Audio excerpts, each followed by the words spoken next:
I'll show you how you can turn your cursor AI into Devin. Now, we do have a GitHub repository here called Devin Cursor Rules.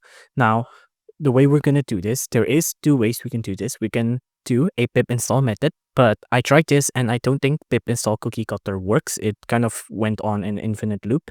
So we're going to do it this manually. So the thing we're going to do is we're going to copy the tools folder and the following config files to your project root folder. So winserv and threadpath empty and also in the cursor rules. So if you use cursor users, so if you're obviously since this is a cursor tutorial, we're only going to use cursor rules on the file.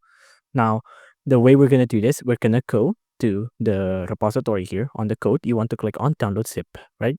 Now, on download zip, it'll download the repository onto our computer. Now, you want to check on first off on cursor, you want to create a new folder, right? So on my folder, it's called test cursor here, right?